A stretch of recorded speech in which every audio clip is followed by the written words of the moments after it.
महाभारत में एक से एक योद्धा था। कर्ण से भी महान योद्धा बर्बरीक था, लेकिन उसे युद्ध करने का मौका ही नहीं मिला। अश्वत्थामा भी एक महान योद्धा था, लेकिन उसकी महानता तब समाप्त हो गई जब उसने सोते हुए पांडव पुत्रों को मार दिया। एकलव्य को भी महान माना जा सकता है, लेकिन वह भी युद्ध नहीं लड़ा, तब उसकी महानता कैसे सिद्ध होती। द्रोण, भीष्म और श्री कृष्ण को हम इसमें शामिल नहीं कर सकते हैं। दरअसल कर्ण ही एक ऐसे सर्वश्रेष्ठ योद्धा थे जिन्होंने विपरीत परिस्थिति के बावजूद खुद को एक श्रेष्ठ योद्धा के रूप में स्थापित किया था, और वह भी धर्म सम्मत रूप से। आओ जानते हैं कर्ण के बारे में वे तथ्य जिनके कारण उन्हें महान योद्धा माना जा सकता है। अर्जुन का साथ देने के लिए जगत के स्वामी थे, लेकिन कर्ण का साथ देने के लिए दुर्योधन ही था। अर्जुन पूर्णतः श्री कृष्ण पर आश्रित थे, जबकि इधर दुर्योधन खुद कर्ण पर आश्रित था। कर्ण को द्रोण ने वह संपूर्ण शिक्षा नहीं दी जो उन्होंने पांडवों या कौरवों को दी थी। फिर भी कर्ण ने परशुराम से बची हुई शिक्षा छल से हासिल कर ली थी। यदि कर्ण अर्जुन के बराबर योग्य नहीं होता तो भगवान परशुराम कर्ण को शिक्षा देने के लिए तैयार नहीं होते। कर्ण एक सच्चा मित्र होने के साथ साथ ही दानवीर भी था। स्वयं भगवान श्री कृष्ण इस बात की पुष्टि करते हैं कि कर्ण से बड़ा दानी कोई नहीं। कर्ण जब ये जान गया कि मेरी माता कौन है और मेरे भाई कौन है, तब भी उसने मित्रता का धर्म निभाया। श्री कृष्ण की योजना के तहत कर्ण के कवच और कुंडल को छल पूर्वक अर्जुन के पिता इंद्र द्वारा हत्या लेने के बावजूद कर्ण ने युद्ध को एक योद्धा की तरह लड़ा। कर्ण ने जरासंध को अकेले हराया था, वहीं भीम ने श्री कृष्ण की मदद से जरासंध को छल के द्वारा मारा था।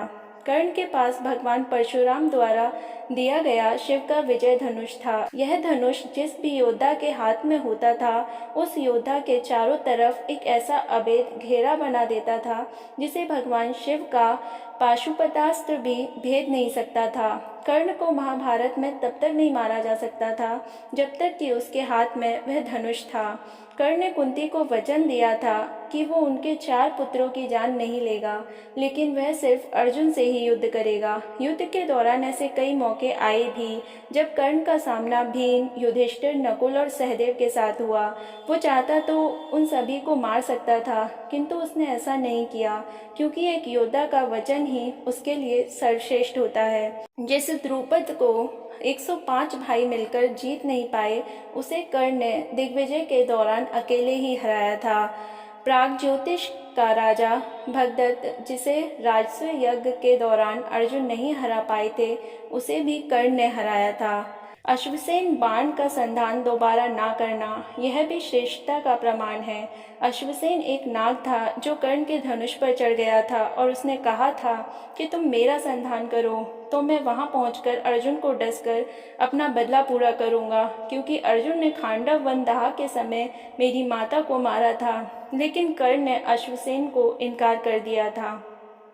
जब श्री कृष्ण ने कर्ण को यह बताया कि तुम पांडवों के सबसे बड़े भाई हो, तो कर्ण ने कहा कि हे कृष्ण, मेरी मृत्यु तक पांडवों को यह मत बताना कि मैं उनका बड़ा भाई हूँ, अन्यथा उनकी लड़ाई मेरे प्रति कमजोर पड़ जाएगी।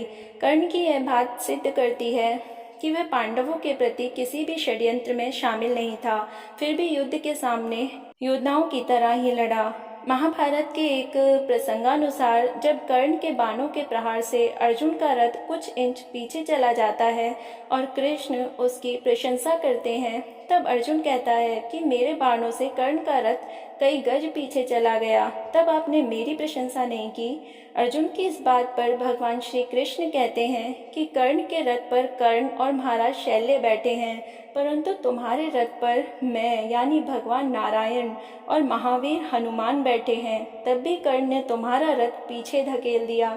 सोचो, यदि महावीर हनुमान नहीं होते तो क्या होता।